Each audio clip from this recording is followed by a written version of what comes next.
What's going on, everybody? This is Raw Dog Sports. I am Mike. The guy on the far left or right is Evo, and the man in the middle, our guest for the day, a hell of a guy. Met him down here in Mobile for the Senior Bowl. He is with ESPN Asheville, Sportsocracy, Fox Sports, Upstate 104.9, and NFL Draft.net. He is the owner. Today joining us is Jeremy Greene. Jeremy, thank you very much for being here, brother. I appreciate you.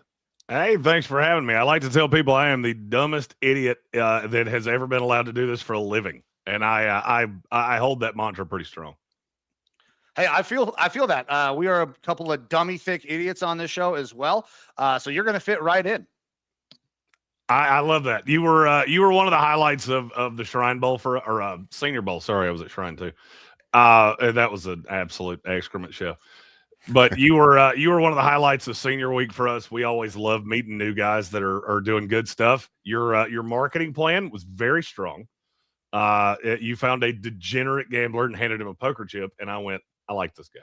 We're gonna get along. It's fine.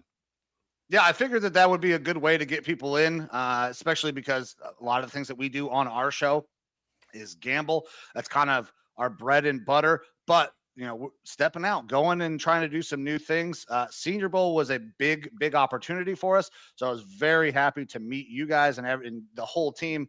You guys were fantastic. So I appreciate you. It was not as convenient as I was hoping. Evo was not able to make it down there. But you know what? He's got a couple of guys that can pick their brain today and actually see, what we saw. I've had a couple people on X already tell me that my takes on Nessimeier are completely off.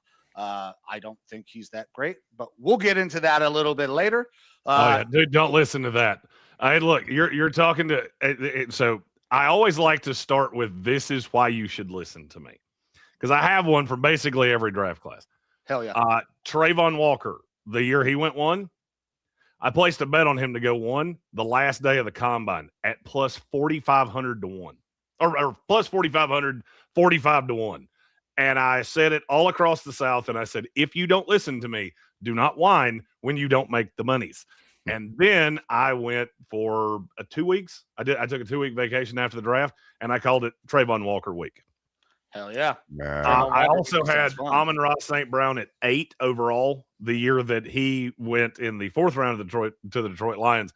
By the end of it, I was sending text messages to scouts like, I will just go full G-string if you will take this guy so I can shut up. He will be an all-pro. Let me do it. I'm tired of talking about him.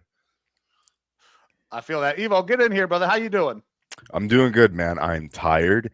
Obviously, I wasn't able to make it out there to the Senior Bowl, and I'm really bummed about that, and tried to make it up a little bit by doing something with the wife this weekend, going to a Bro Step EDM concert right now. I'm a man. I'm not a kid, and that shit hurt. Like, I am achy. I'm sore. A lot of fun, but I don't know if I'm going to be doing it again. I think I would have, other than getting to spend the time with the old lady, would have much rather have been out there seeing the sights and sounds of the Senior Bowl and all the practices. I was really jealous I wasn't able to be out there, but I'm excited that we got Jeremy in here tonight to be able to talk about what you guys saw out there. So it's not just one echo chamber of whatever Mike saw and whatever he thinks that the Cleveland Browns are going to do. We get some more voices in here around all these players that are going to be coming out. It's cool that you guys got to be there. Obviously, Jeremy, you're going to go to both the Shrine and Senior Bowl, and this being your regular job, it's really cool for us to be able to interact with you and talk with you, because it's something that we're passionate about, and get to pick your brain a little bit. All right, guys. Well, with that being said, let's kind of start hopping into the show. Senior Bowl week has been fantastic down here, but Senior Bowl is now over. Game is done. It was a defensive battle, and that's kind of what I saw for most of the week. Defenses kind of dominated throughout the week. Quarterback play was down. Running backs didn't really flash to me. Jeremy, in your opinion, was this a typical thing that we see at the Senior Bowl? Is it defenses typically dominate when you're trying to get offenses who have not played together, gelled together? Because, there's still specific rules inside of the Senior Bowl. You can only run certain coverages. You can only line up in certain things. So is that a normal thing that we should see, is defenses dominate? I can't say it's normal. I mean, this is the worst. First of all, this is the lowest rated quarterback class I've ever had. This is my 16th NFL draft. It's my 6th one doing it professionally. This is the worst crop of losers in the history of the NFL draft. I go ahead and tell you, I'm not as sold on Mendoza as everybody else is either. What you were telling me about Nessimeier, I agree with you completely.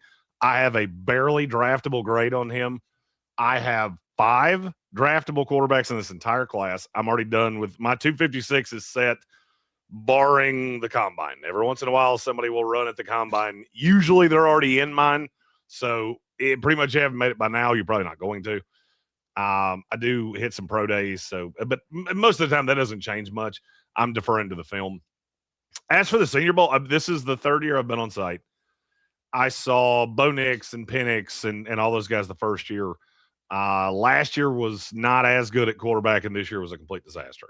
So I'm not shocked that it turned into more of edge rushers and Kyle Lewis and a handful of other guys. It's common, but I have seen it go the other way as well. All right. Evo, you got anything to hop in here? Well, we already started to scratch the topic of the quarterbacks there. And, you were in X Space the other night, Mike, that I kind of jumped in on and was listening to.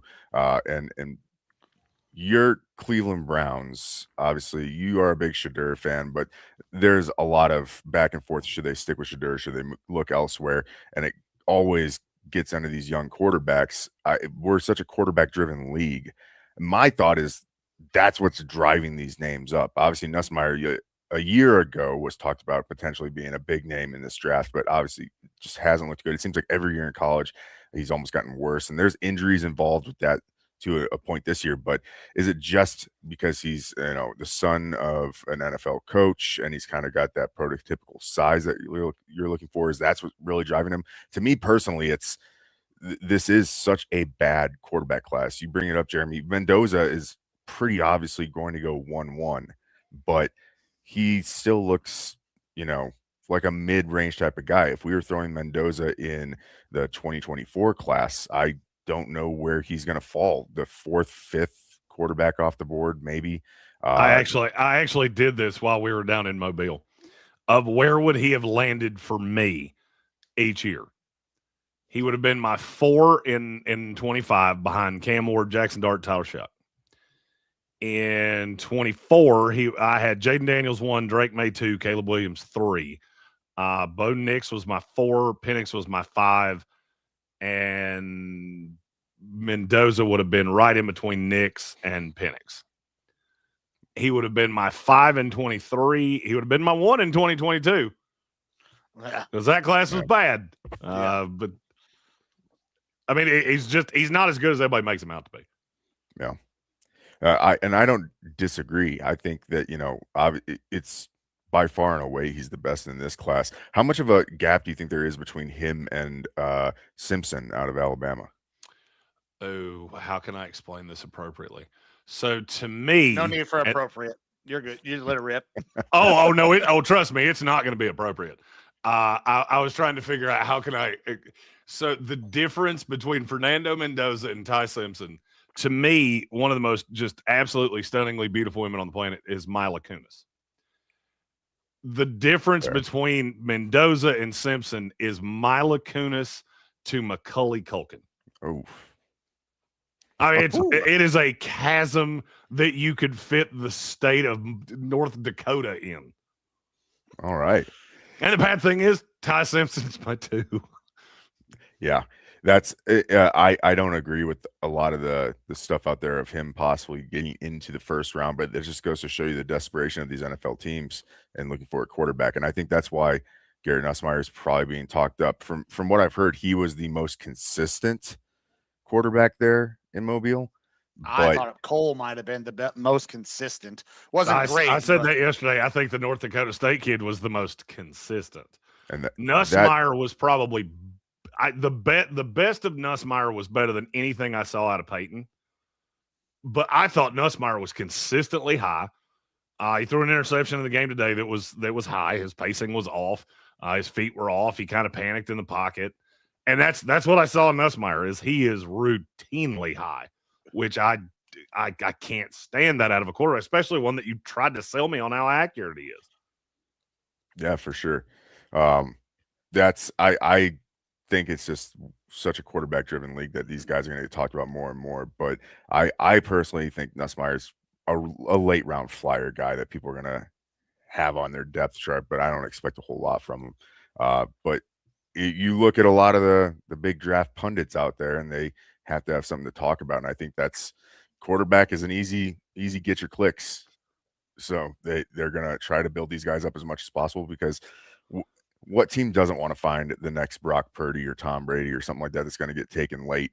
And so I guess if analysts are talking about these guys now, and then the guy hits in 2 years from now, then they can go back and be like, see, I told you he had a great Senior Bowl. I wanted to bring up because we talked about somebody just brought up the idea of like getting those clicks. So speaking of getting clicks, let's stay with the quarterbacks and talk about a name that will probably get clicks in Diego Pavia. What an interesting week that Diego had. Didn't look terrible at times in practice. At times didn't look good. But when you look at the way he measured, I'm not sure that there's a guy whose stock was tanked more than Diego Pavia's. Like 5'9" and 3/4, 189 pounds. That's smaller than Bryce Young. And there's obvious concerns with Bryce Young and his size and stature, and they were when they were coming out. Those were one of the things that my huge knocks on Bryce coming out was, could he physically make the transition? And I feel like Diego, I mean, he's got the grit. He's got enough, I guess, swag behind him that he thinks he can do it. But is anybody going to give this kid a shot after the way he measured this week? What do you think, Jeremy? Has a team moved to the land of Oz that I don't know about? I don't believe so. Then he's not getting drafted. Maybe the Jets. He represents the Lollipop Guild. He is at 5'09.7". I didn't think he was draftable at 6 foot. I really don't think he's draftable at 5'09.7". The problem that I have with Pavia is that virtually every play that he made that I heard people talk about was off schedule. It was he's scrambling out to the right, and then he finds a guy. Well, these practices aren't meant to run like that. That's not a positive. And I actually heard, I don't know which coach it was, but one of the coaches kept trying to tell him, stay in the pocket. We're trying to evaluate all of these things. And he just keeps running out. He's a backyard football player. I live close. I'm 4 or 5 hours to Nashville. I saw him at Vanderbilt a couple times. He was a really good college football player. So was Tim Tebow. So was Eric Crouch. So was Charlie Ward. So was Tommy Frazier. I could do this for a long time. He's not an NFL quarterback. He's not close to an NFL quarterback. Yeah, I felt like he was size prohibitive, just plain and simple. You compare it to a Kyler Murray or some of those other short kings who have gotten into the league at quarterback. They still had something special about them. He physically doesn't seem to have anything special going for him. He's a winner for sure. He did great things in college, but I just don't see the translation in the NFL. And then you talk about, La La Land. I'm heard something about the Jets had sit down dinner with him or something like that. And that's the type of poverty franchise that I could see trying to make something out of it. But I just don't know how he's draftable. As a lifelong Jet fan, it is a very Jetty thing to do. Mm-hmm. Yeah, it sounds right. I'm a lifelong Browns fan, so I completely understand. There's not a whole lot of other quarterbacks to talk about, but wide receivers are something that I know my Browns need that I would love to talk about more, because there were a couple dudes that I thought, obviously later rounds, but are going to climb. The Ohio State receiver, Carnell Tate, is somebody I want in the first round. But if we can't get a big body receiver like that, there's a couple of guys that I think could absolutely be targeted later on in Ted Hurst, and then that kid out of John Carroll, who I cannot remember his name, but they both have phenomenal weeks. Tyren Montgomery. The thing I'll caution you on Tyren Montgomery is this kid went from somebody none of us had ever heard. We didn't know who he was. He showed up at the Shrine Bowl coming off an invite, I think from the Hula, As many times I've said this in the last 2 days, you'd think at some point I would have Googled it and checked where he actually started. But I think he went to the Hula Bowl, then he got an invite to Shrine, and then he got a late invite to Senior. If that kid goes before the 6th round, the GM should be let out of the building in handcuffs. Not because he's not a decent enough prospect. How long do you think that kid's played football? If you just had to guess. I mean, anybody who is going from a small school to hopefully the NFL, you'd think, I don't know, 10 years average. 24 months ago, that kid had never played a snap of football in his life. Holy shit. He was a walk-on LSU's basketball team. I don't know how he wound up at John Carroll. He is as raw as they get. And if you noticed, I know you were at the game today. I sat here and watched it. If you noticed when it got into live reps, it became more and more obvious how raw he actually was. When you get out of shorts and you get out of camis and you get out of guardian caps and you actually get on a field, it became abundantly obvious to me. The kid's really fast. I think he'll be a punt returner, kick returner off the jump. That's probably 2 years of him. That may be all he ever becomes. He had a good week because he's really fast, and these are non-contact practices. That makes a lot of sense. In your opinions on Ted Hurst, because I know that's another guy that I really like. We talked about him a little bit on the other Tuesday show. Takes on Ted Hurst. So Ted Hurst is from Georgia State. I actually spent a lot of time in Atlanta this year. So I was already on Ted Hurst. For a point of comparison, coming into this week, Ted Hurst was my 111. That's where I had him overall. I actually had him one spot behind Max IHEANACHOR, who we're going to talk about, I'm sure, at some point. Yep. Yeah, he was so good this week. Hurst is, the body's great. What I was scared about was the level of competition because he plays in the Sun Belt. So I wanted to see him in these one-on-one reps. I wanted to see what it looked like when he saw high-level competition. And he shined. So, I mean, for me, Hurst is a guy that I will start targeting about midway through round 2. I think that's probably his ceiling is right around 50. I would say his floor is probably he won't make it out of day 2. I feel very sure of that. Yeah, I feel the same way, man. I've seen people, if you go and do a mock draft right now, you can still get Ted Hurst in the 4th or 5th round, and I don't think that that's going to be possible when it actually comes that time. Evo, hop in here, brother. Yeah, that Hurst was one of the guys I told Mike that I had on my list of guys I really wanted to pay attention to because I was high on him as well going into this Senior Bowl. Just the height, weight, speed, measurable type stuff, but what he did at a smaller school, the same thing. I wanted to see him go up against bigger competition. Obviously, that first day, he had some of the more highlight reel catches, and I didn't hear a ton about him from there on out other than he was solid and consistent. So that's good to hear that, he was able to be good pretty much through the whole time there. Excited about that. Any other smaller name receivers, guys that we might not know as much about before the Senior Bowl that really kind of stood out? Obviously, there was Malachi Fields, I believe, from Notre Dame, not small school, but I heard he had a pretty good week out there. But any other names that people should probably be paying attention to more that didn't get enough buzz? Fields was really good in the first 2 days. I thought he kind of plateaued in the third day. Guys got a little more physical with him when the pads came on and when you're having, a full practice. I mean, look, I still thought he was good, but I'm not changing my full eval on Malachi Fields where I had him coming in here, which is basically he was an end of 3 prospect for me. The thing about Malachi Fields, he has great hands. So I'm going to compare the last 2. Malachi Fields' drop rate was 2.7%. Ted Hurst was 9%. Now, neither one of them had drop issues this week. Hurst did have one in the game today that bothered me a little bit. But Fields has got good hands. I don't know that he's ever more than he probably never projects as more than a 2 because he's a big-bodied kid, not necessarily the spectacular catch guy. Contested catch rate was below 50%, which is usually a pretty good indicator. He also wasn't as good against man. So I think he had a good week.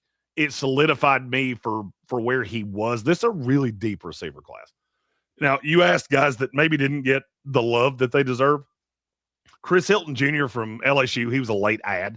So he didn't really get the chance, but he had been at Shrine. I thought he had a really good week at Shrine. Josh Cameron from Baylor, I thought he had a really good week. Kevin Coleman Jr. from Missouri.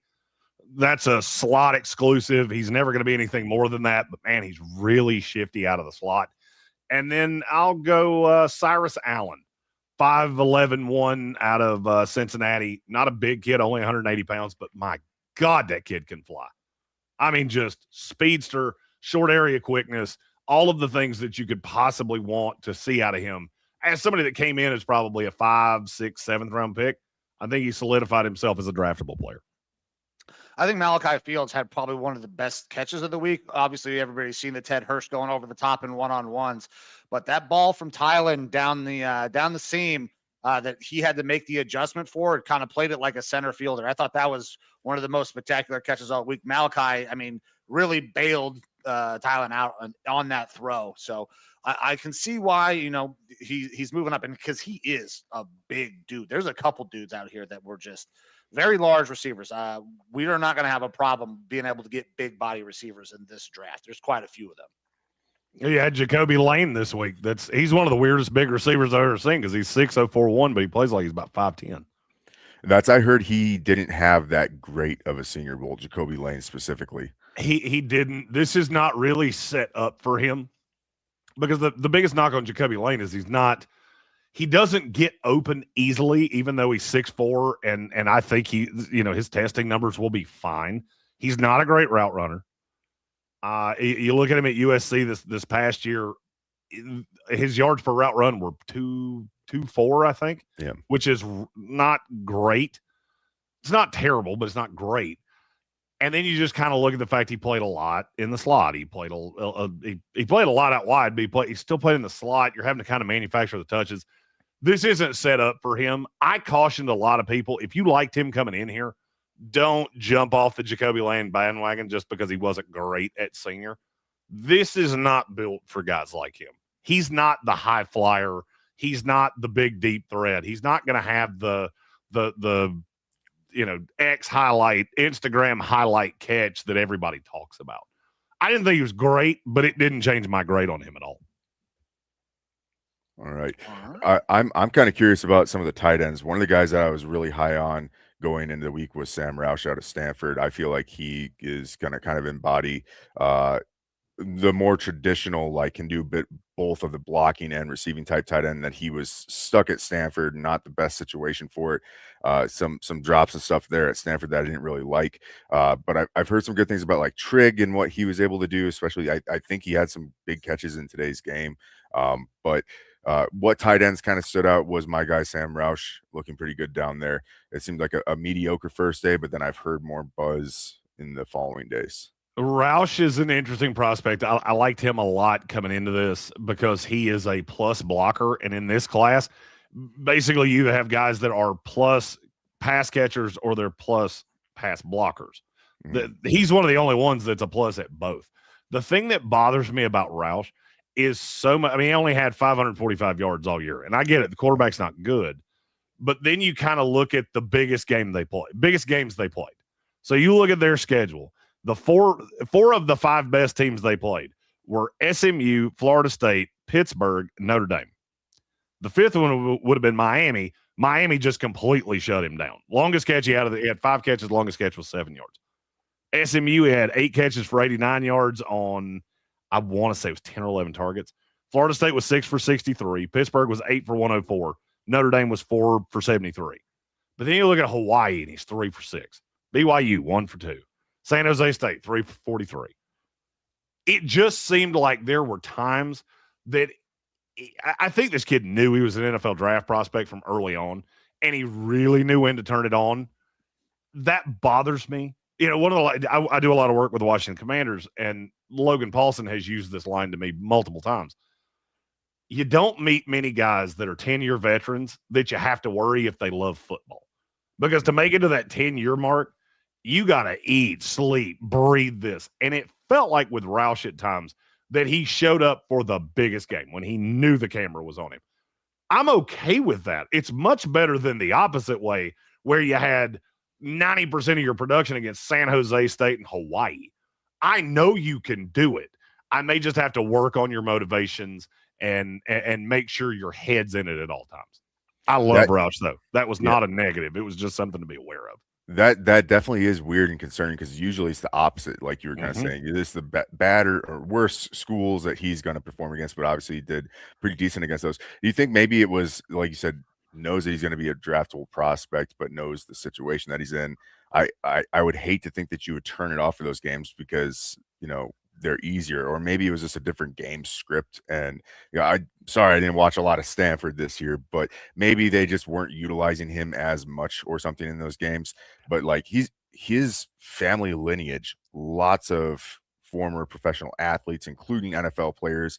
Maybe they were, like, hey, you don't completely blow yourself out. You can go in a mid round because you're a tight end anyways and get to a team and kind of show out there. I would hope that would never be the case, but like, I'm still happy to see him perform against the good teams. But that's at least one of the things that I liked about him is that he does know professional sports because of his family. He's been around it. I would hope that it's more of a less on him not performing in those games and more of a game script thing. The thing with Stanford is that you got to coach very late. The head coach was Frank Wright. Yeah, it was a late hire because they had the issue with Troy Taylor where they fired him for cause. I think he was a Troy Taylor guy, and maybe he looked around at Stanford and went, it doesn't really matter how good I am. This team is terrible. I'm not saying I'm giving him a pass because I'm not, but I understand it, especially in modern, the NIL days. I feel like Sam Roush is one of those guys that probably looked around and went, what am I doing here? He's from Nashville, Tennessee. I feel very sure he could have played at Vanderbilt. And he probably looked around at times and went, I made a bad decision to stay here. I just made a bad decision. And it played into him. You don't like your boss, your work tends to suffer. You don't believe in your boss, your work really tends to suffer. So, what I saw out of him this week, I loved it. He's one of my highest rated tight ends on the board. And I think he was clearly the best tight end at Senior Bowl. All right. Yeah, it was this tight end class is going to be really deep, I think. I liked Kacmarek this week as well, but I like saying his name. His name's really funny. But other than that, this class is loaded at the top. You got Sadiq, which I know everybody, like Evo, you're enthralled with Sadiq. I am enthralled by the measurables and stuff like that. I'm a little bit depressed by how the end of the year went. It seems like he really started to peter off. The other tight end out there at Oregon started to almost look a little bit better. Maybe he was just gaining more attention. I like the physical measurables and stuff like that, where he could potentially be like a Harold Fannin type of athlete at the tight end move piece. But I like him as a first rounder, probably late first round. But the tight ends overall in this draft, I think, kind of like Jeremy brought up, you got guys that are good at blocking or good receivers. I think we're going to see a lot more from those receivers. Like the tight end class this year is going to be a decent receiving class. Were there anyone else there out at the Senior Bowl that kind of like Joly or anyone that showed up and looked decent as a receiver where that was kind of their expectation? I liked Justin Joly. He did make it very clear to a lot of us his name is Joly, not Jolly. And apparently he does not like being called Jolly. I can Joly. There was a guy sitting with me on, I think it was day 2. He went down there, and that was one of he was one of the ones he went down to ask a question to. And he said he corrected me aggressively that his name is Justin Joly. Like, been there, done that. I've butchered names before. I like him. I don't think he was used well at NC State. I cover NC State here because I'm in the ACC country. And he was one that I went into the week going, I really want to keep eyes on him. I like Tanner Koziol. The only problem is that he kind of looks like a giraffe that somebody put in a prison cell, and then they just let him out, and they're figuring out how to run because they haven't been able to do that since you put him in there. So he runs a little upright and a little rigid, and I don't love that, but he's going to be a problem. The kid's 6'6.5". He can run. He's fleet on his feet. It may take a couple years, and I don't think he's ever going to be able to block anybody. But Koziol and Joly were the other two that really kind of stood out to me. All right. Let's transition here. Let's talk a little bit about the offensive line. I know that my team is in dire need. We need 5 new offensive linemen essentially for the Browns. So I've been very in depth. Like I've been watching the shit out of the linemen over the last 2 days. Day one, I wanted to watch the receivers.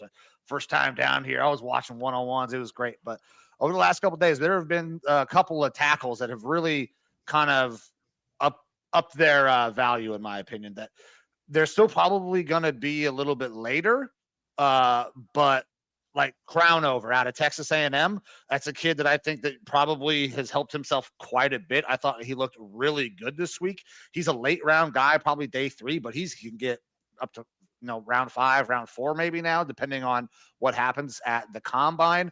And then we talked about Max IHEANACHOR, who was fantastic. Is that how you pronounce his name? IHEANACHOR. Okay. There were some dudes that I was pretty excited about, and obviously, Gennings Dunker, we have talked about quite a bit. Evo, dude, it seems like.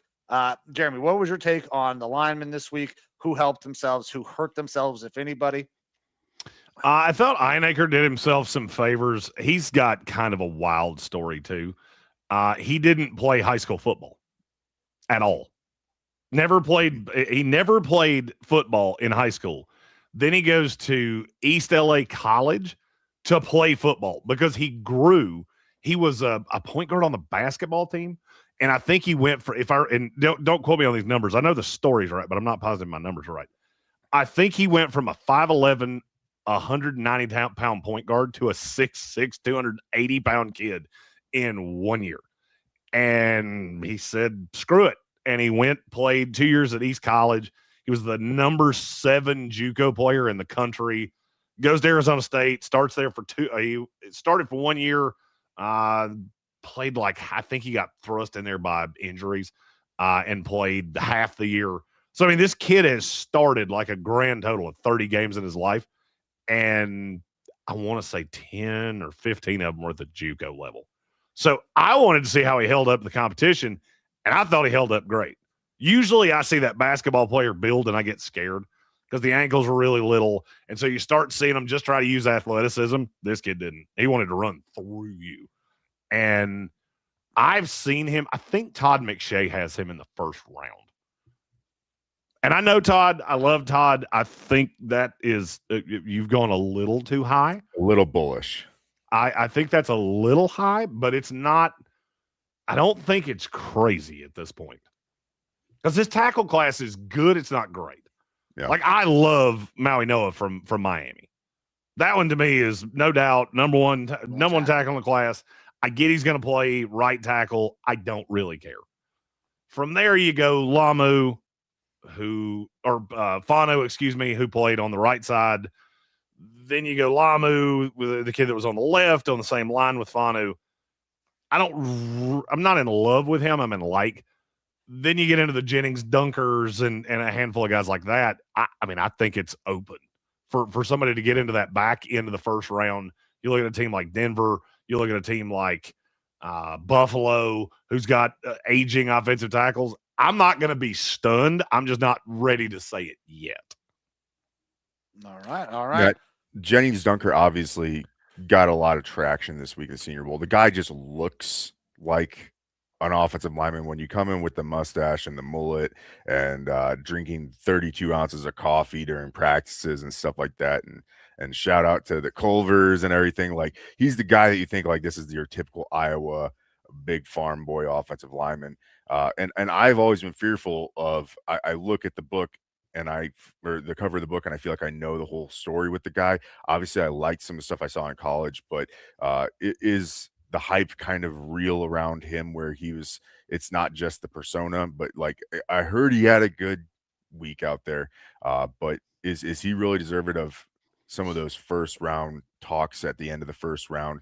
And do you think that he sticks at tackle, or is he going to possibly be bumping in more towards guard or center, which I know he practiced at a little bit this week? So I had Jennings Dunker at 26 overall coming into the week. So I was already bullish on him. Now, I'm also a big ginger who just cut his mullet about a month ago. So I feel like his ma and my pa probably met each other at some point, and I think he might actually be my illegitimate brother. Then he said that thing about Culver's, and I went, oh, maybe he's a cousin.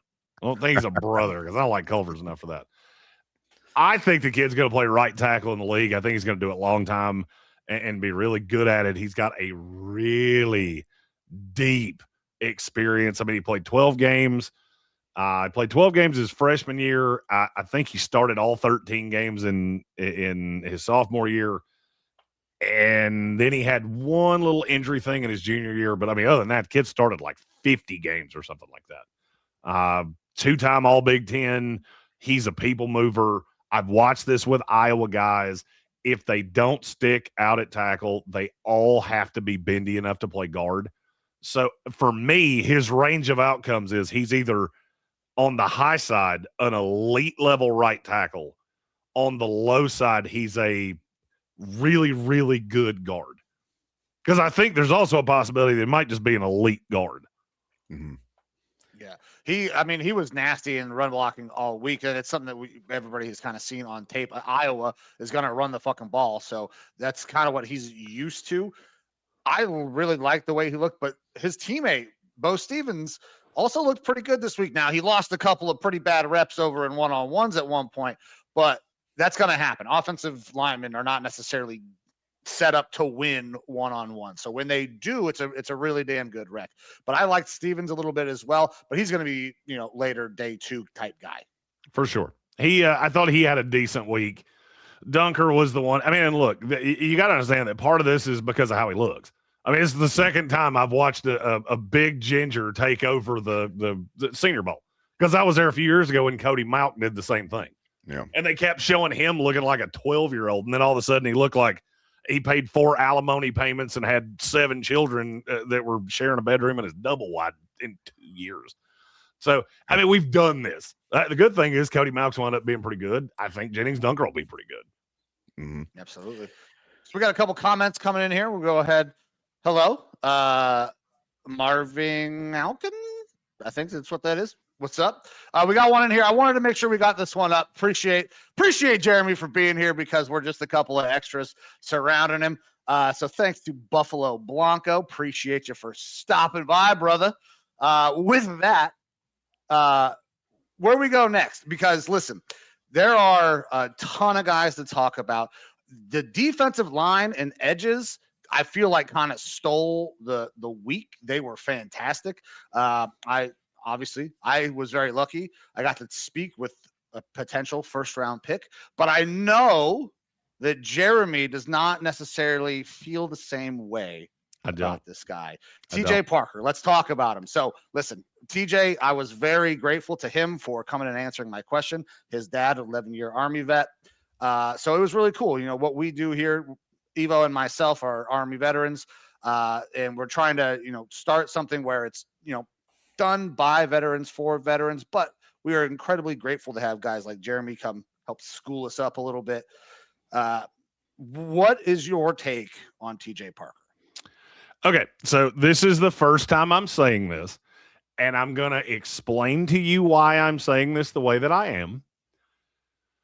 TJ Parker and I played for the same guy. So Mike Houston was a defensive assistant at Clemson this year. He was the former head coach at East Carolina. I have to be careful anytime I say anything about guys that played at a school that Mike was at, because he was my coach in high school. And anytime I say things, Savone Ravel last year, I learned a valuable lesson. People think it came from Mike. So I'm going to give a big disclaimer here. I have not talked to Mike about TJ Parker. Now, I do work in a Clemson market. I work for a Clemson affiliate. We are close to the Clemson program. And I can tell you, TJ Parker's effort level this year was a problem. I got told that in September at the LSU game. It continued the rest of the year. Then I saw something that made me very, very, very angry. Parker's effort level on day one sucked. It wasn't just mediocre. It wasn't bad. It sucked. He came in, had one rep. It was the only rep I saw, and I literally sat there with a pair of binoculars watching him the whole time going, do something.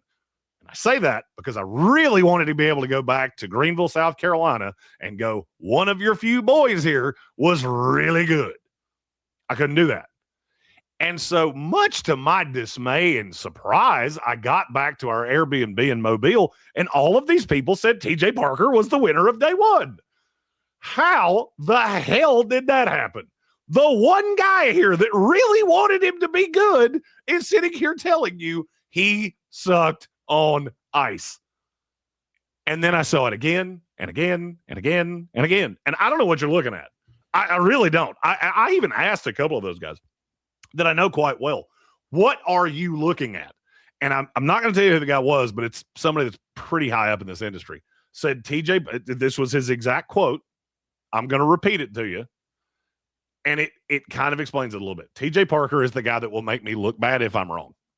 Because I know he has the height, the weight, the speed, all of it. So if he ever decides to actually do this, and 4 years from now, my take is out there of TJ Parker sucked on day one, that I'm going to be on freezing cold takes forever because he has the talent in him.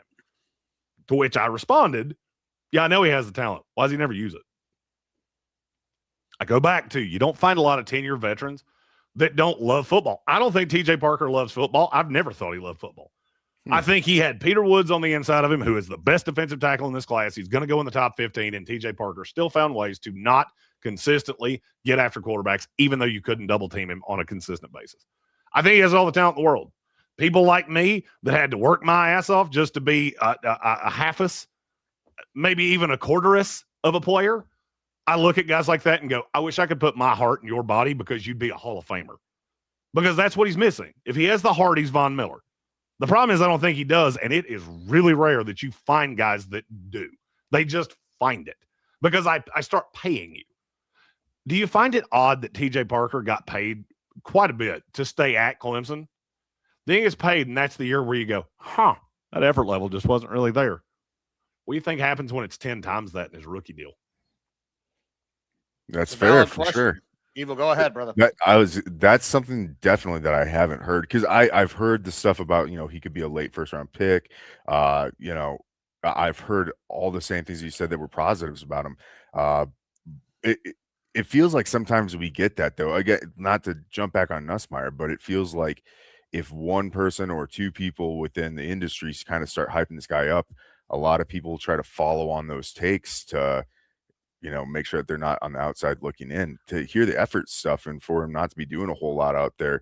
It's interesting to hear that from you, watching him pretty intimately there, to be able to pick up on that. And obviously it's something that, us as more, I don't want to say casual fans, but as people who aren't as tied into the industry, getting to see all 22 of these guys and stuff like that, or speak with people who are around them, we don't get to know unless it's a little bit more of that high-ranked player who's going to be talked about as a top 15 pick and why they might rise or fall.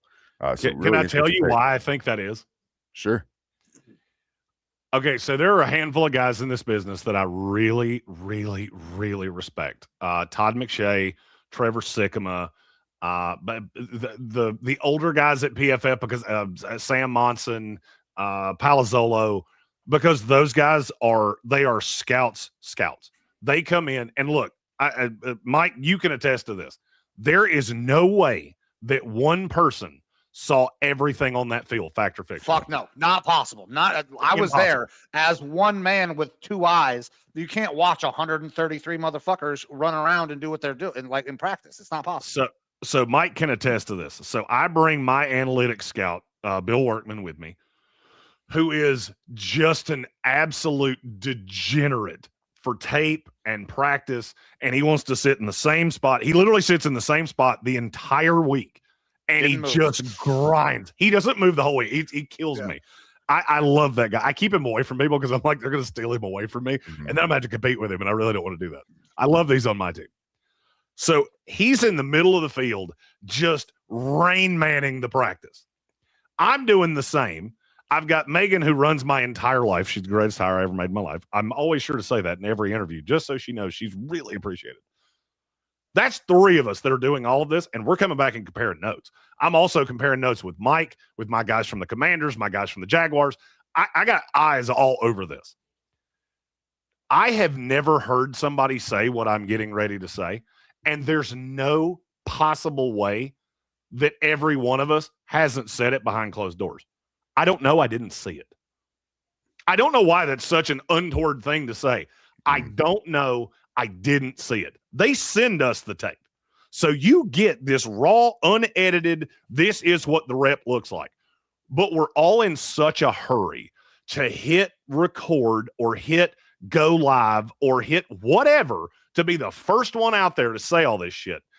Because we want to be there right after the practice ends. Because we want you to turn off the coverage and then come to us. That's what we're all trying to do. And nobody will just say, I don't know. I didn't see it. There's no way you saw it all. It's not possible.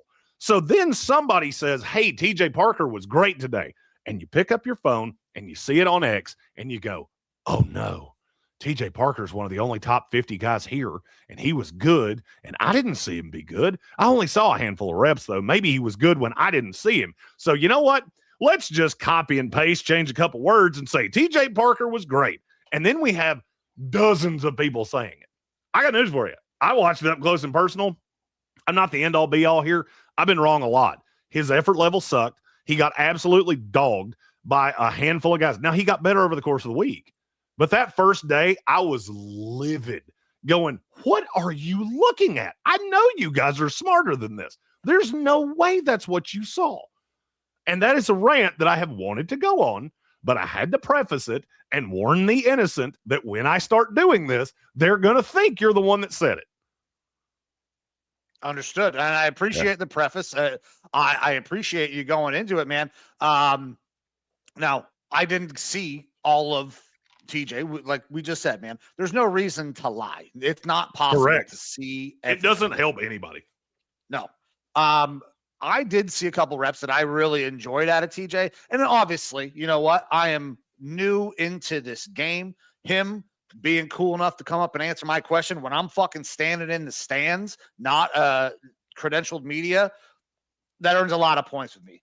So I appreciate TJ. I hope that he has a successful career, obviously. But to hear that, you know, because we were kind of going back and forth and talking about it throughout the week, like, man, how's he doing? How's TJ doing? And you were kind of down on it the whole week, or I guess for most of the week.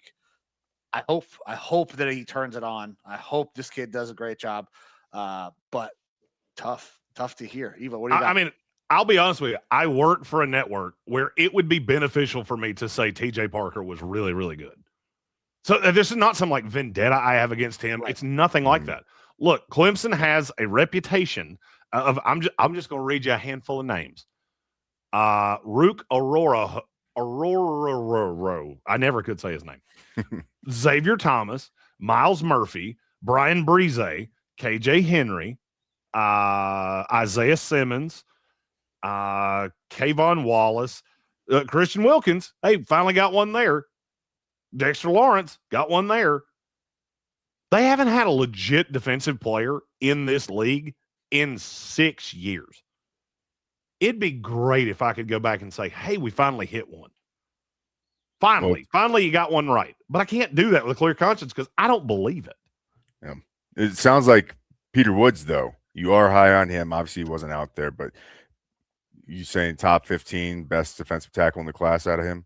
Peter Woods and Lee Hunter are the 2 best defensive tackles in this class. It really depends on what you want. I heard this comped to Deron Payne, who we have with the Washington Commanders, and Vita Vea when they came out. And it's beauty's in the eye of the beholder. Do you want the guy that is going to be single-handedly a one-man wrecking force against the run, or do you want the guy that's going to have pass rushing chops? I think Hunter has more – he's more of a pass rusher right now than Vita Vea was when he came out of Washington. And I don't think it's really all that close. Vita was bigger. Vita was a slightly better run stuffer, but he could only play 2 or 3 plays at a time. That all of that's come later in life. So for me, they're kind of 1A, 1B, depending on what you're looking at. But I mean, I think Peter Woods' high side is Quinnen Williams. That's how good I think he can be. Will he be? That kind of more depends on where he goes. because we saw this year when you're able to double team him because you're not getting that consistent edge setting from Parker. You're not getting the consistent burst off the edge where he's just beating tackles sideways. Then Woods gets double teamed and he's not as effective. But I mean, I believe in him highly. There are a handful of places that I really want to see him go. And one of them is not to my New York Jets. You brought up Lee Hunter, man, and he was one of the guys that probably had in the running for best week here. He was spectacular in Indy. He was great in team. I think it was you that brought it up. Like, why is he even still out there practicing on Thursday? Because he had already kind of proved that he had done enough. I think he's got to be in the first round now, right? Like, he was kind of on the borderline, but man, he's had a great fucking week.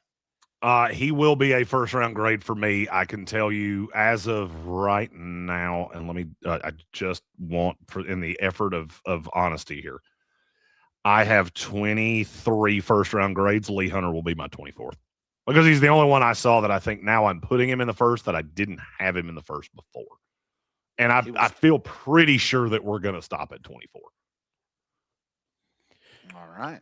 What about Caleb Banks? I've heard more about him recently. Obviously, only played 3 games last year, injuries and stuff like that. But you commonly see him kind of talked about in first round buzz.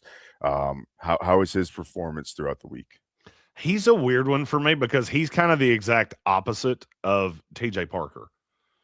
So I kept seeing, and this one I will throw into the bus because they did it like 11 times.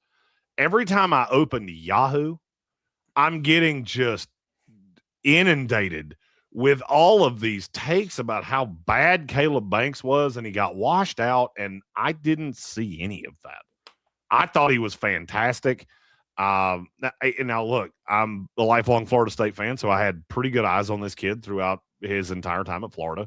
He is an absolute brick excrement house. He's 6'6", 330. He's a little heavy in the ass. I'm not gonna lie, he is. But he's also a people mover, and he moves really well for a guy that's 330 pounds. In a class where you have guys that are very one-dimensional, like Caden McDonald doesn't do really anything for you as a pass rusher. He is almost exclusively a run stuff and defensive tackle. Dante Corleone, I kind of feel the same way about him. He's a big, just kind of space occupier. Darrell Jackson from Florida State, I think the same thing about him. Banks is one of the only guys that I look at and go, you can do it all. And there's nothing you can't do if that's what you want to do. And so I've seen him as high as 9 to the Chiefs. That's a little rich for my blood because his knees do worry me. But in terms of, is he a first round grade? He's right there for me. I don't see a way he survives night 1. He will go somewhere in that first 32 picks. And that broken foot, you obviously didn't really look like it was holding him back at all there at the Senior Bowl. Or no, like he did come back for and I'm trying to remember now. I think he came back for Florida. Was it Florida State and Tennessee? He didn't play a ton of snaps against Florida State, but he did come back for that game after he had played 14 snaps up into the last 2 games of the season. He played a ton, I think, against Tennessee, and then he was kind of sparse against Florida State. But, I mean, he looked like he was moving good to me. All right.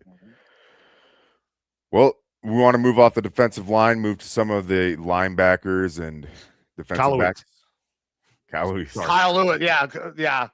Kyle Lewis was fucking phenomenal. He might have been the best player all week. There were guys that, you know, some of us saw him one way, some of us saw him another way.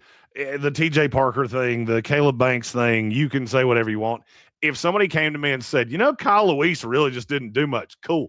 You were in the bathroom doing something the entire day, because that's the stupidest thing I've ever heard somebody say in my life. Yeah, he was phenomenal. I mean, was it day 2? He ended up with the pick 6? Or was that day 3? I don't. Yeah, it was day 2 because the Indianapolis Colts linebackers coach, I think, ran stride for stride with him all the way down the sideline. Yeah, I do remember that now. Yep. Man, yeah, he was phenomenal. I also liked Boettcher. I thought Boettcher did a really good job of finding ball. He scrapes well. Like, he is just kind of a ball magnet. But one thing I did notice is that the few times that they would go to that nickel package when 3 receivers were on the field, Boettcher's the guy coming off. Okay, so first of all, I have to touch on that you just called him a ball magnet, and the only person I've ever heard called that other than him was my ex-wife. Sorry, I couldn't help it; it was too easy. Second of all, is that how you say his name is Boettcher? That's how I've been saying it. I hope that's fucking right. I don't know if it's right or not. I just started calling him the Butcher. I was like, it's got a ch. It starts with a buh. We're going Butcher because I don't know how you actually say it. I'm going with Boettcher. I don't watch. So any of my evaluation is not television tape. So I don't ever hear these guys' names said. I don't know what the name is, how it's pronounced until I get the pronunciation guide at the combine. So I kept having people ask me, how do you say his name? And my response was, I don't know. Do I look like somebody that's really saying everybody's name correctly? I look like Luke Combs' fat older brother. I'm not really worried with how you say it. Fat AJ McCarron right here, baby. Let's go. Yeah. Let's go. But I mean, look, I liked Boettcher. He did get it. He was a little spunky today. He got into a fight in pregame warm-ups with his own team, which that was odd. I've never seen that before. He was mixing it up in practices a little bit too. I'm convinced his ex-girlfriend left him for a running back because he wanted to hurt the running backs. If you came in his house as a tailback, you were gonna know you were there. Thoughts on Jacob Rodriguez? He was a guy that I liked going into it. Obviously, like a turnover, fumble, peanut punching machine. I know that he did that a little bit out there. Did he show up well for himself? Obviously, considered a little undersized, but the guy just seems to be a baller from everything I've seen from watching him play and interviews and whatnot. So long as you play a 4-man front and you're going to ask him to play that stereotypical Mike Will position, he's going to be really good. The thing about Jacob Rodriguez, I go back to a line that I heard Tom Brady say of you'll never go broke taking a profit. He is the definition of I cannot tell you that you're going to hit a home run there. I will tell you you're going to get on base. At the very least, that's a legged out single. That kid's going to start and play in this league for 8 to 10 years. And there's just not a lot of those. There are a lot of guys that I look at and go, in the right situation, they'll be really good. In the wrong situation, they'll be selling Geico car insurance in 5 years. I have there's no risk with him. He's going to play, and he's going to play a lot. Is he ever going to be a Pro Bowler? That part I don't know. You know, Bill Workman, the guy that comes with me to senior every year, he's got him in the top 10. I cannot get there because he is undersized. But he also very rarely ever makes mistakes, and he's played damn near every position on the field. So he really understands what he's doing. Yeah, he started off his collegiate career as a quarterback, correct? Mm-hmm. Yeah, I think, and that probably helps him a little bit, obviously, in the back end, understanding where the ball's supposed to go. I was surprised to find out how good he is at getting that ball out, though. Like, one of the things that he's kind of known for, I guess, is ripping the ball out, creating fumbles, things like that. And then after hearing that was when he had the practice. I think that he had at least one that he day 2 or something like that he caused a fumble, which, you know, that's something that's so tough to repeat unless you are a guy like Peanut Tillman or something like that.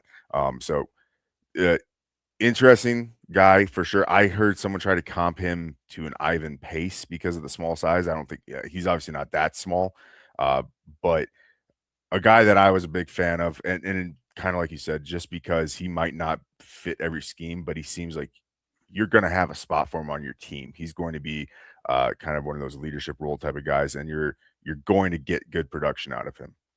He will be the best special teamer on your team. Absolutely worst case scenario. Yeah. Makes a lot of sense. All right. Let's talk a little bit of the DBs. There were a couple guys that I was excited to see that really kind of disappointed me. And Igmanosin was one of the main ones. As an Ohio State guy, I was really looking forward to seeing him go down there against, some obviously top level competition at the Senior Bowl. And all I saw was a lot of grabbing, very, very handsy. And then if he didn't get a good jam, he would get turned around and lost in coverage. Jeremy, did you see something other than that? What did you think of Igmanosin this week? I know we kind of talked about it throughout the week, but where are you at on it? I agree with every word you just said. I didn't like him coming down here. I like him even less now that I've left. I watched him a lot at Ohio State, and I constantly left myself going, what is everybody seeing this kid? Because I cannot figure it out. I never saw it on the tape. I didn't see it this week. I thought he got cooked a lot. There were a lot of yellow flags at his feet. And, I mean, for me, he's a day 3 flyer. Now, I mean, but you're an Ohio State fan. You can attest to this. Corner has not historically been a position that Ohio State's been great at, specifically in the last, 10 years? Not since Denzel Ward, probably, that we've had a really solid, that's a dude. That's the only one that I really remember. Him and didn't Lattimore go to Ohio State? Yeah, but so Lattimore was really good to start, but I feel like his drop off was just fucking precipitous. It was as fast as hell. Yeah, as a Washington Commander guy, I can tell you that was money well spent. That didn't necessarily go the way we wanted it to, and he will be free to a good home on March 15th because there's no guaranteed money left. Yep. Bud Clark, a guy who took a couple balls away, interceptions, stuff like that. Another one that I had told Mike, hey, keep an eye on this guy. I kind of think that he's going to be someone that was slept on initially going into it. Sounds like he had himself a pretty good week. He did. He was, for me, he was one of the clear winners of the week, especially at a position. Safety is so weird in this class because we have Caleb Downs, who's one of the highest rated defensive players I've ever had. Then you get the small school kid, Emmanuel McNeil-Warren, who's my 2. Then it's beauties in the eye of the beholder of which one do you like next? As I'm a big AJ Halsey guy. Mm-hmm. I'm not as fond of Theinman from Oregon. I think he's good. I don't think he's the guy you take in the 2nd or 3rd round. He's very safe. You know what you've got, but I would like to pair him with another high-end safety. Kamari Ramsey doesn't do it for me much at all. Zakey Whitley, I've got to keep really even-keeled because he loses his shit sometimes. And then I just kept coming back to Bud Clark going, if you go back to the 24 tape, he was outstanding. He's a little light in the ass. Not as big as you want necessarily from a safety, but he was good this year. And so I think by the time this all shakes out, it will just be Downs is my 1, McNeil-Warren's my 2, Halsey's my 3, Bud Clark is my 4, and Theinman's my 5. That's how good I think he was this week. He passed a handful of guys, not because he was so much better than them, because he was the one that was there, and he really showed what he could do. I thought he was phenomenal all week long. And was it more than just the fact that he's able to go in there and get those turnovers and good in coverage, but does he actually kind of look like that?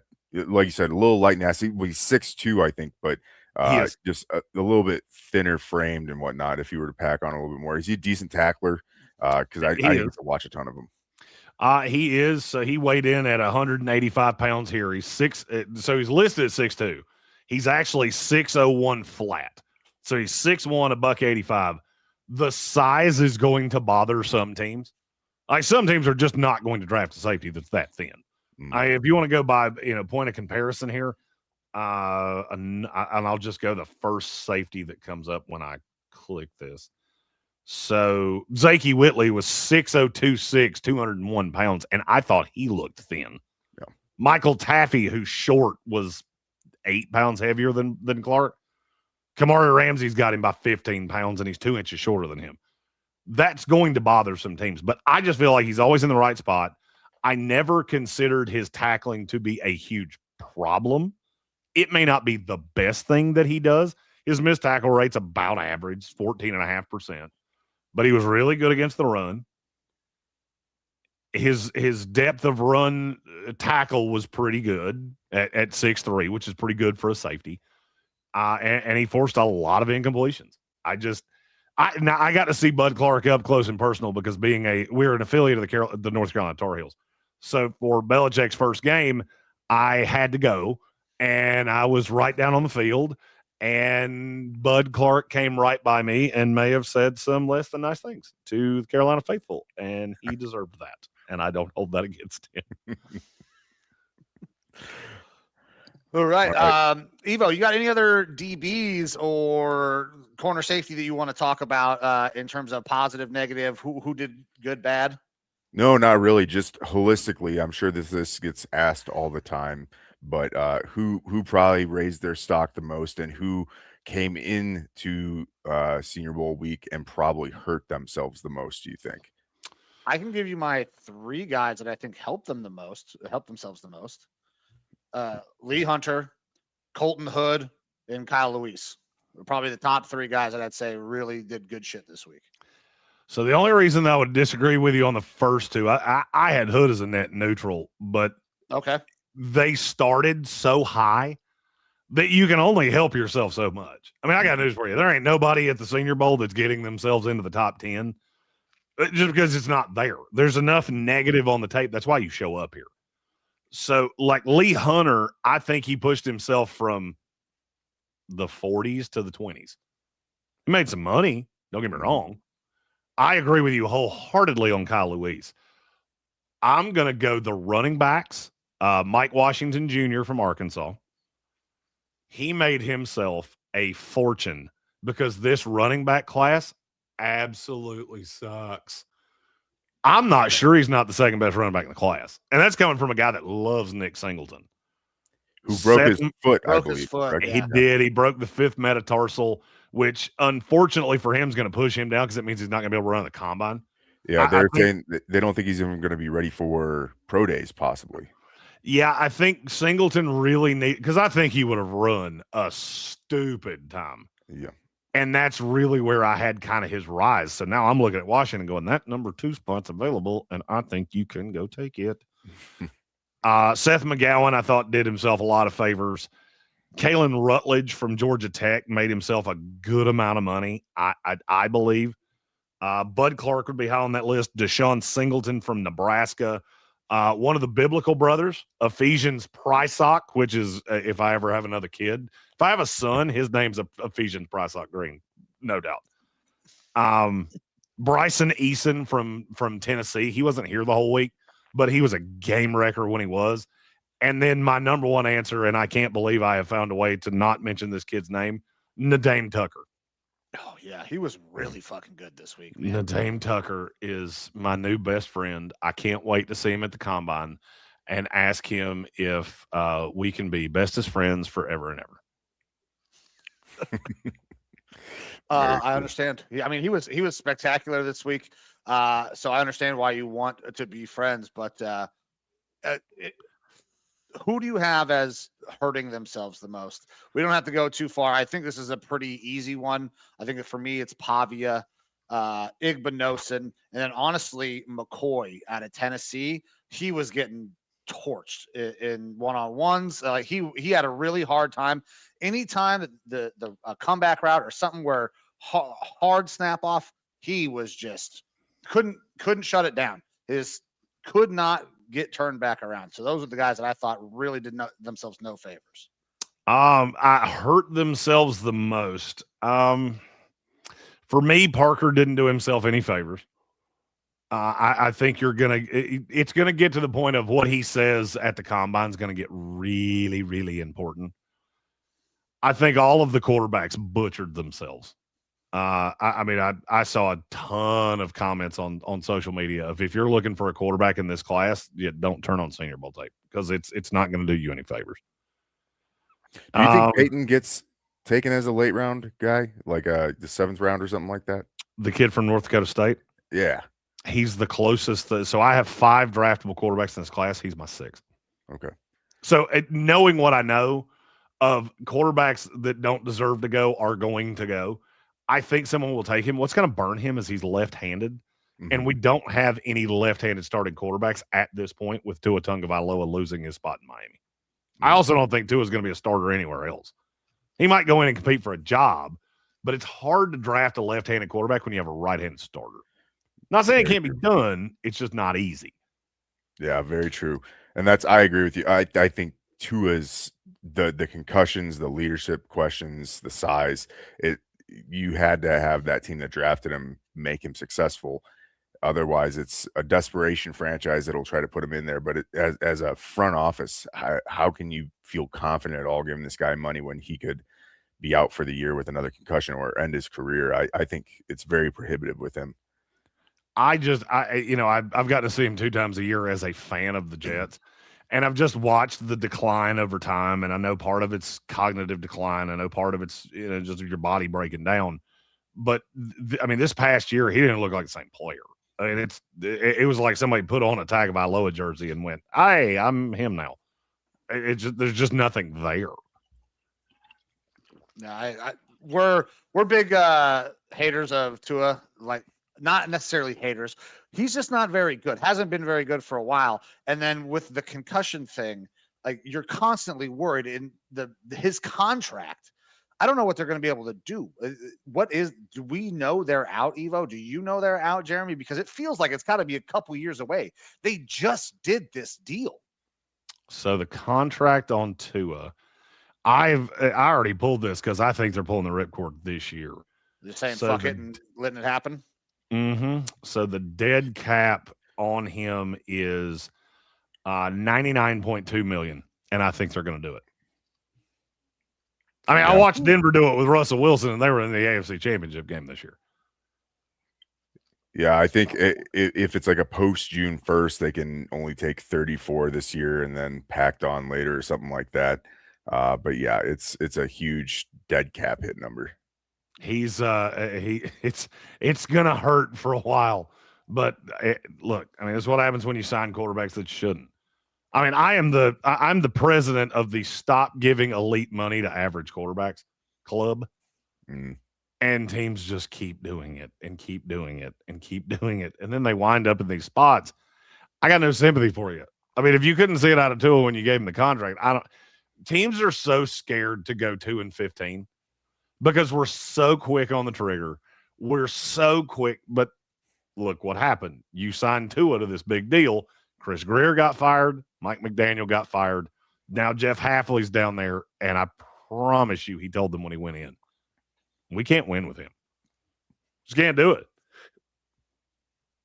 Absolutely. Well, you just brought up there, I just lost my train of thought. We were talking about Tua, and damn it, I lost where I was going. Anyway, new coaches?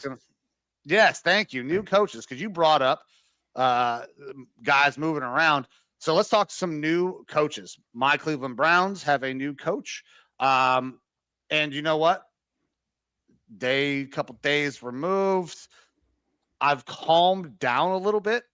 I don't dislike the hire. I didn't necessarily dislike the hire when it happened, but the entire process that took place to find a coach to come in and coach the Cleveland Browns was an absolute shit show. Jeremy, we talked about this a little bit while you were down here. Just what do you make of the process and then landing where we land? We have now essentially alienated our defensive coordinator and Jim Schwartz because we go out, hire outside of the building, even though Jim was, promoted by several players inside that locker room. Like, it just, I want to hear where you're at, because I know we talked a little bit about the process the Browns were taking while you were down here. Well, I mean, I'm not upset at not giving it to Jim Schwartz. I've seen him as a head coach. It wasn't impressive. I know he's a good defensive coordinator. There's a reason that he got fired by the Lions in 2013. He's had, that I know of, at least 3 super high-end defenses that he was very – if he wasn't a coordinator, he was up high in that room, and he never got another shot. I mean, you've been a defensive coordinator. He was the coordinator of the Titans team that went to the Super Bowl in 2001. He got 4 years as a head coach. That tells you everything you need to know. He's not good in these rooms. He's not good as the main guy. He's a great coordinator, and that's fine. In terms of how do I feel about the process, I think the process was completely ass backwards. Asking type A personalities to write an essay or take a personality test is insanity.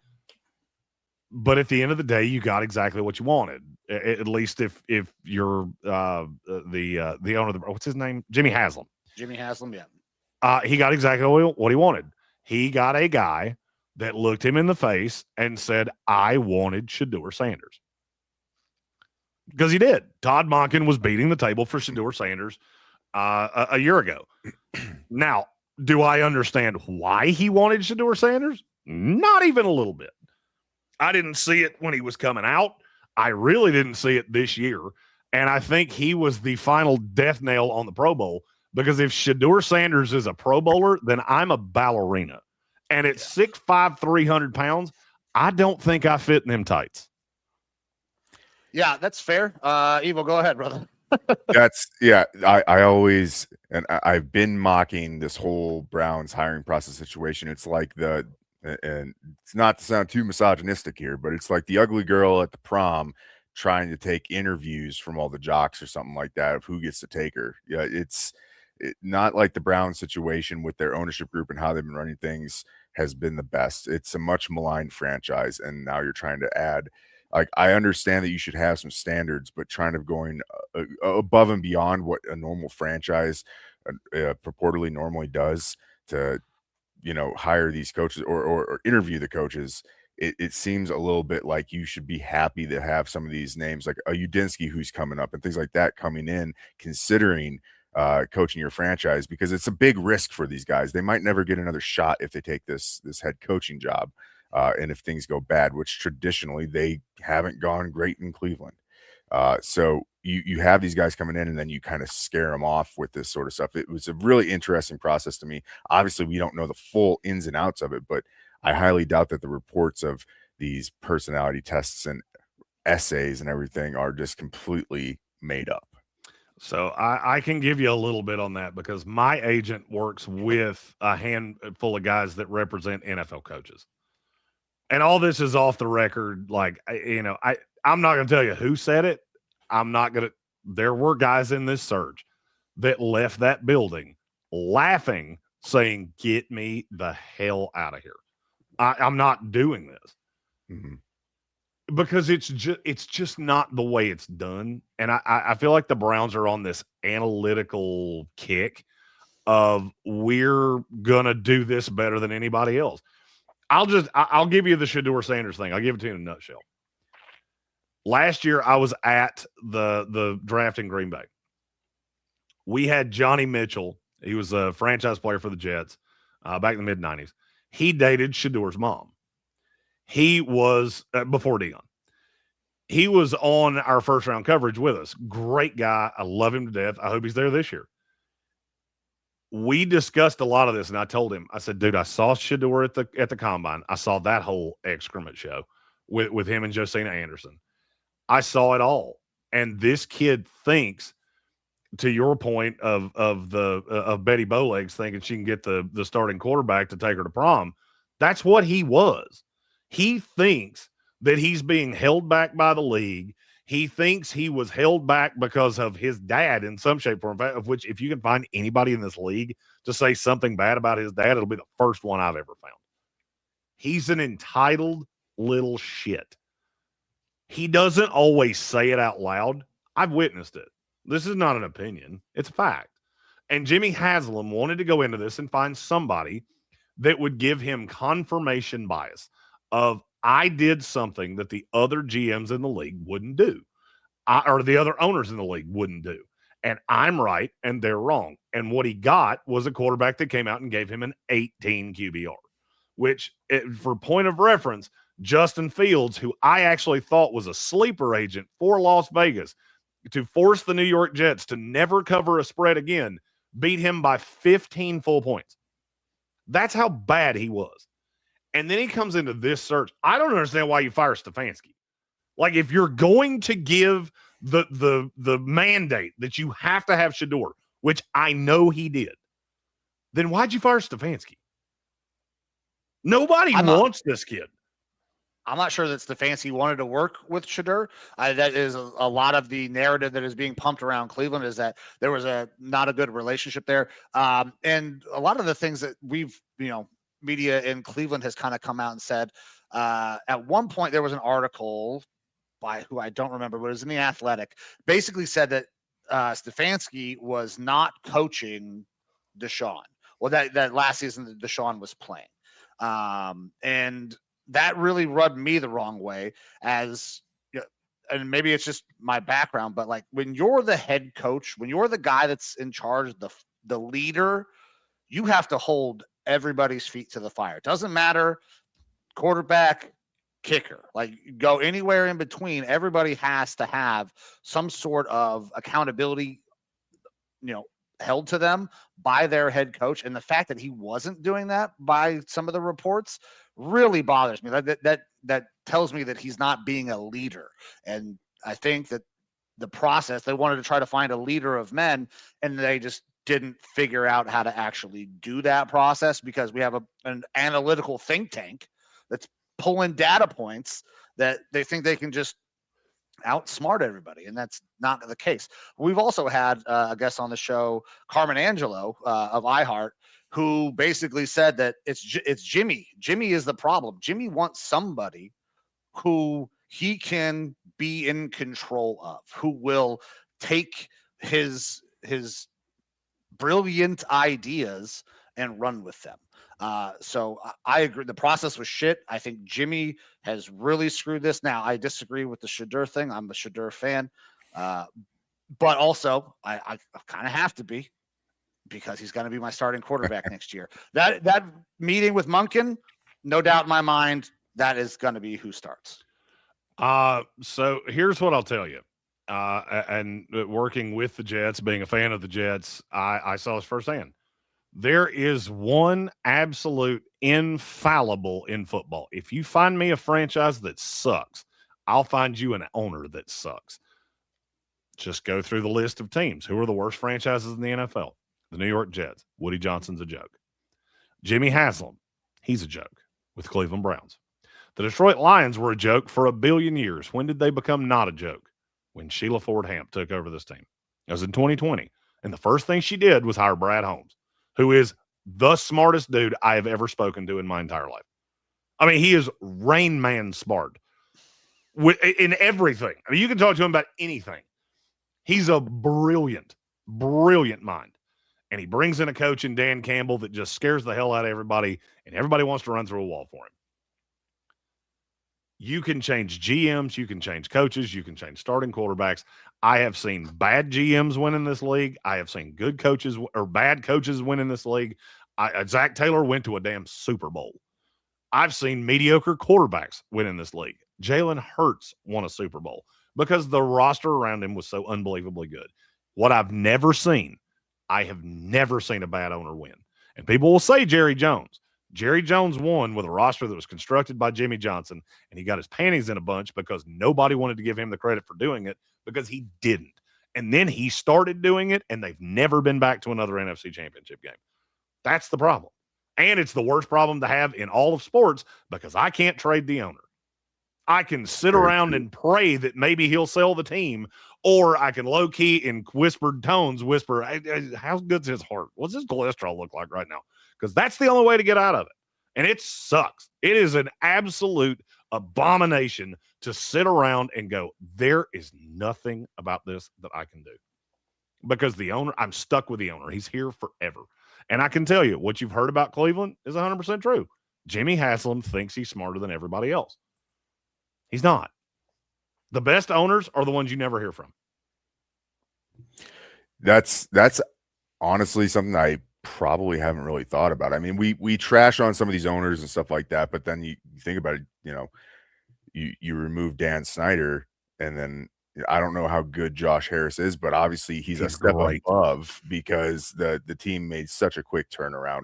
David Tepper was, kind of a joke there for a long time in Carolina. They've had some good runs at points, but like, I think that he's pretty terrible with the ownership side of things.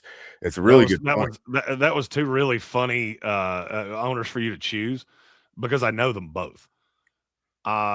Josh Harris is that whole ownership group is aces. Aces. I am friends with 24 people in that organization. I work with their podcast group all the time. You know what I've never had anybody tell me? Josh Harris came down here and told us blank. You know what I hear constantly? He sent me an email that said, good job. And then he never said another word to me. That's a good owner. It's a good ownership group. David Tepper came in and thought that he was the smartest guy in the room. And then he got Dan Morgan and he got Dave Canales and a handful of other people. Luke Kuechly's still very close to that team. I'm an affiliate for the Panthers on one of the stations that I'm on here in the Carolinas. So I'm very close to the Panthers. All of these guys got him in a room and said, Dave, buddy, you're such a nice guy. And he is. He's a very nice guy. I've met him at training camp every single year. He's a very nice guy. We know you're competitive. You got to keep it in here and keep it out of here. Don't say it. We're all competitive. Everybody's pissed off when they lose. You don't throw a drink on somebody. You don't let fans who have nothing to lose engage you who has everything to lose. And he took that to heart, and 2 years later, they're in the playoffs. That's not a coincidence. That's a really good point. Go ahead, Evo.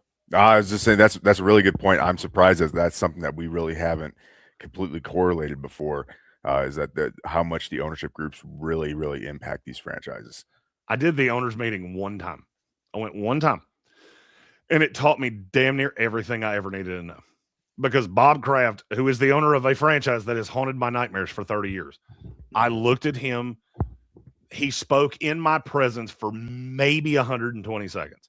And when he walked away, I went, son of a bitch, I can't say a negative thing about him because he has a presidential aura about him. And it's borderline infallible. Tom Brady was upset at that roast, not because people said things about his wife, not because people said things about the jiu-jitsu instructor. They were mad because they tried to make Bob Kraft look like something that he's not. That tells you everything you need to know. When you have a former employer where this ended badly, and your former employee gets so upset that he tells Netflix, I will never work with you again because you broke my one rule, which was you cannot throw dirt at him. Tells you a lot. And guess what? They lose Tom Brady. It ends badly, as many quarterback relationships do. They go and get Drake May. They go get Mike Vrabel, who didn't want to talk to anybody else. By the way, he did work on the Brown staff, and they wanted him as the coach, and he didn't want to be there. Yeah, I've heard that as well.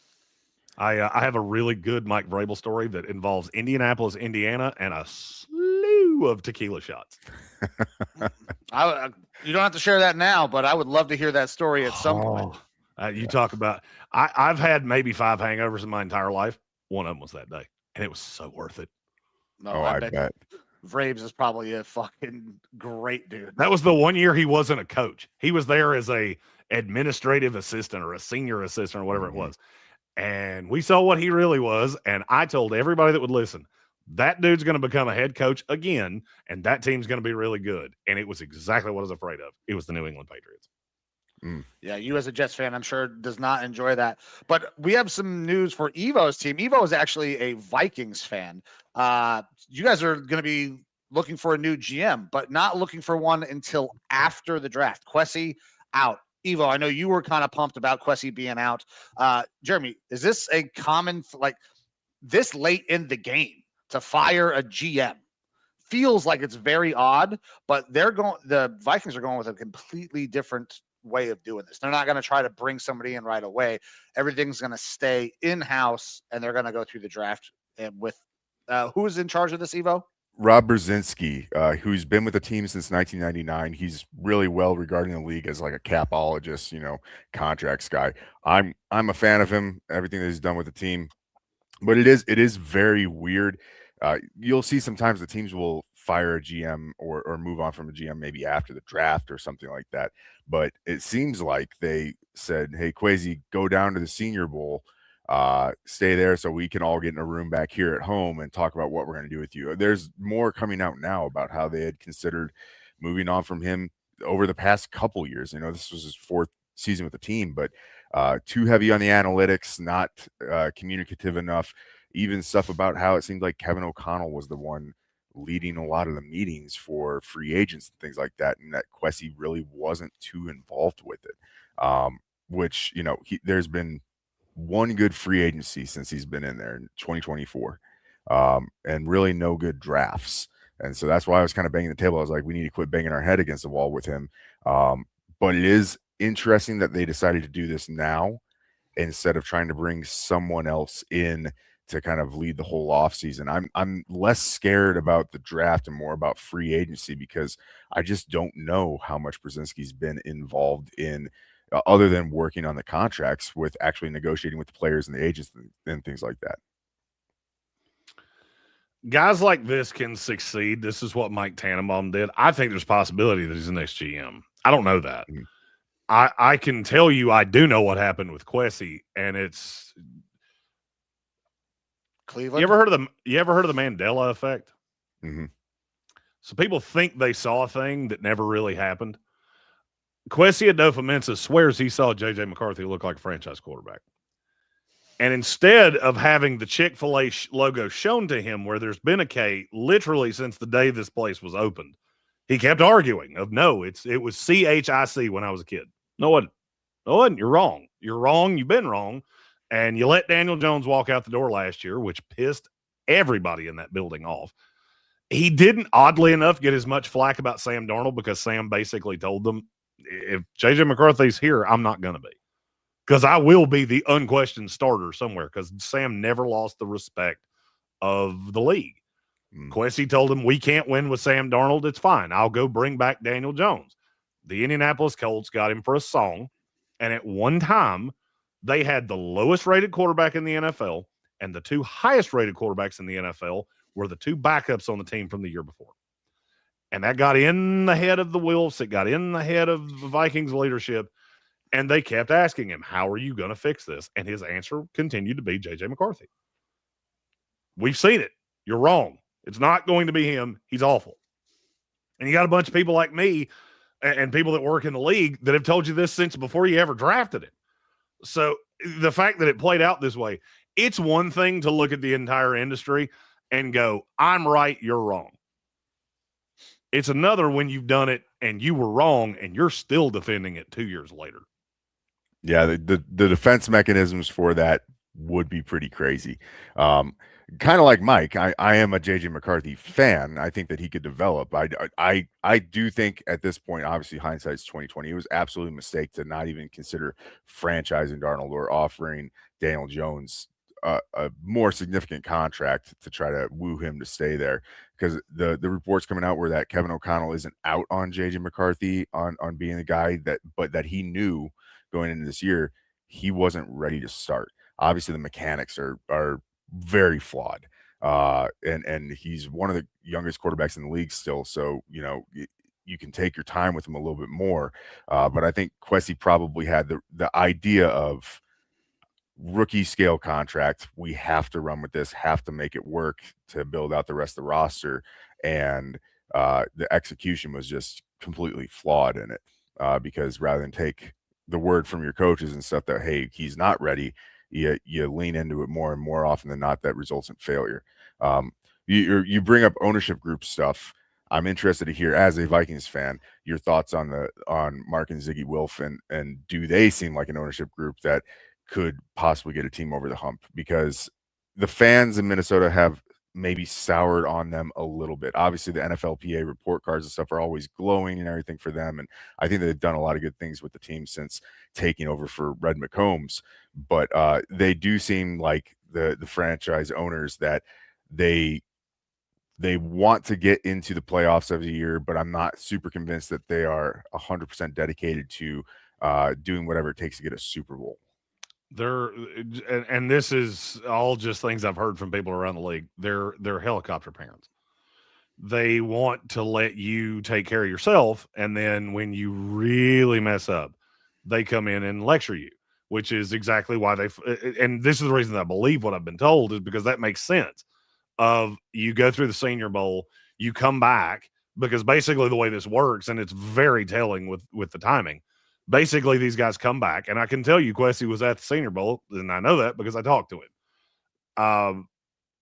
He comes back, And I guarantee you they had a sit down of what is your plan with JJ? And he told them exactly what I would have told them, which is there's not a quarterback. There was not a quarterback at the Senior Bowl. There's not one at the Shrine Bowl. There wasn't one at the Hula Bowl. There's not one in this class that is better than what we have. And so when they said that, you get the two helicopter parents that haven't really been around, and that's the first time they've heard it. And the plan is we're just going to lather up and do this again with either Mac Jones or Jimmy Garoppolo or one of these just absolute Band-Aids. And the Wilfs lost their shit.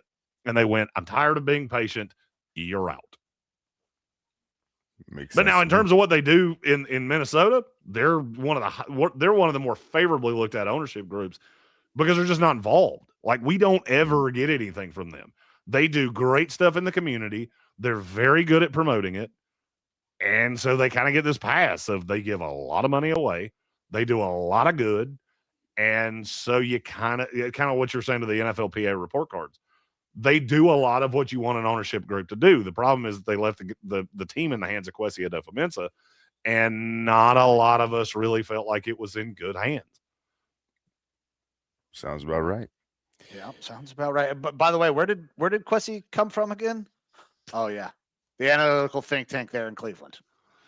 Yeah, that analytics thing, you know, and it's funny. And Mike, you can attest to this. I've got an analytics heavy guy that helps me with our stuff with the draft because he sees it in a way I don't. At the end of the day, when I watch the tape, if the numbers don't match the tape, then the numbers kind of go out the window. Where the numbers come into play, and they're so useful, is when you get into, you know, athletic scores and comping these guys to other guys. And have we ever had players that have done this? And this is where I think Bill is a freaking genius. Where is the league going? This is something that he's pointed out to me over the years. And once you see it, you can't really unsee it. Offensive linemen are getting bigger. Defensive linemen are getting smaller. Linebackers are getting smaller. Wide receivers are getting smaller. Quarterbacks are getting smaller. Why are offensive linemen getting bigger? Because you're watching them get beat time after time after time after time after time. So we were so worried about Will Campbell's small arms last year. Will Campbell was a stalwart for the New England Patriots because they said, you know what? Let's just try something. Because worst case scenario, we'll move him over to the right when Morgan Moses retires. Absolute worst case scenario, we'll move him into guard and he'll be one of the best guards in the league. But there's no miss here because he's a great football player and he'll get us through this year. Because I got news for you. This team didn't plan on being in the Super Bowl. They're looking around going, hey, that schedule in Drake May, baby. That worked out great, but we didn't expect to be here. And I can tell you that by how they built the roster. There were a couple moves they made that screamed to me, you didn't think you'd be here. Mm-hmm. So you're ahead of schedule. But I hear things about Cleveland where Cleveland's making every decision based on analytics. I mean, this is Sean Payton not kicking a field goal when he knows a snowstorm's coming. Well, the analytics say not to do it. I don't give a damn what the analytics say. The analytics aren't going to get fired. I'm going to get fired. I'm going to be the one that has to go work at Fox again, which great company to work for. I can attest. And I'm going to have to do TV because I'm too stupid to kick a field goal knowing damn well it's going to snow like just pouring piss out of a boot in an hour. And I didn't take points with a backup quarterback. That'll stick with him if he coaches for 40 more years. They'll still mention it. Hey, dum-dum, would you kick the field goal now? That's why he got out in front of it. Of course I would. The analytics said go. I didn't think about it. I was trying to catch lightning in a bottle. My bad. I won't make that mistake again. Analytics are a tool. They can't be everything. If there was a formula to do this, I would be working at Home Depot. Straight up. Because if there was a formula, everybody would have it. They would reverse engineer it. They would tinker it every year, and we wouldn't exist. But at the end of the day, you still need idiots like me that are willing to sit here and grind through the tape and go, oh, look at his eyes right there. His eyes flinched a quarter of a second faster than everybody else's did. That kid's going to be an all-pro. And guess what? We miss all the time. Hell, I thought Justin Jefferson was going to be a complete dumpster fire. Not because he wasn't talented, but because I thought he had one of those emotional EQ things where every time things went sideways, he was going to lose his shit. Well, I think as we saw that with J.J. McCarthy. He's over there throwing helmets and banging his helmet against the bench. That's what I saw. Now, I may have missed the fact that he's probably the best receiver in the NFL. So maybe I didn't see the forest for the trees. But there's a reason that we all come together to do this. There's a reason that we all have jobs. And it's because at some point you need human eyes on this thing. For sure. Absolutely. Got one more comment coming in here. Jeremy Greene joins. I follow. Appreciate you, Evan. E. Doyle is that's one of my OG dude. That's one of the in my life. One of the things that and this is advice I will give to you too. I got so lucky. I was a traveling stand-up comedian. I did the draft as a hobby. I respect what you guys are doing so unbelievably freaking much because I'm gonna wait. Let me guess. You both work. Do you both work day jobs? I'm currently a full-time student going back, using all my benefits. So I still work for the Department of Defense. So yeah. First of all, you both had me when he said we're both veterans. Salute you for everything you've done for the greatest country in the world. That had me here meeting Mike and hearing your story. Even without knowing Evo, I was present and accounted for. This is a hard business to survive in. I've been very, very lucky to just fall ass backwards into most of it and make the most of the opportunity. I like to think. I can't tell you that's what I've done, but it's what I've tried to do. I have a super supportive wife who is the coolest person on the planet. And trust me, you may think that's not important. Mike's wife is running the show right now because I see her in it's producer right there. I see her right there. A supportive wife is everything. From there, it's catching the right breaks and making the most of those breaks. And boys, if I can ever help you with one of those, you both have my phone number. So if you got one and you go, hey, we need X, you call me and I'll do the damnedest I can. Awesome. Jeremy, brother, I appreciate that so much, man. And I cannot thank you enough for coming on the show tonight. It's been a busy, busy week. You were traveling as well. But I honestly, man, it was a pleasure to be able to meet you. Thank you. I mean, for kind of welcoming me in as a first timer down here and kind of showing me the ropes. So I cannot thank you enough. Trevor Sikkema did it for me at my first combine, and my first Senior Bowl. When I say I was a pissant nobody, I mean, I was on like the 159th biggest radio in the 159th biggest radio market in the country, just figuring out what I wanted to do in life. And Trevor his meteor was soaring to the moon. You guys are so much better equipped than I was. And you're just two really good dudes. And I hope for all the success. I hope a year from now, you have 1,000 Evan Doyles who just chimed in here because you deserve it. And good luck in everything you do. And if you ever want a big ginger mulleted idiot to come talk sports, you give me a call. Absolutely. We will do that, brother. We will absolutely do that. Evo, my man, I think that's going to wrap it up for tonight. We have got to thank Jeremy one last time for everything that he has done for the show and coming on tonight. But with that, Evo, do you have anything else?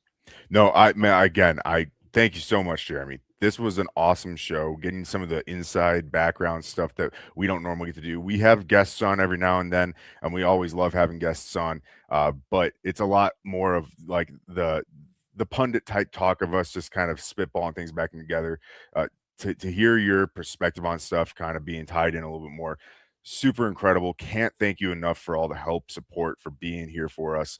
It makes us feel fantastic to have you on. I can't thank you enough. I mean this when I say this. The pleasure was 100% all mine. Keep doing what you're doing. It's impressive. Good shit. Awesome. Hey, thank you very much, man.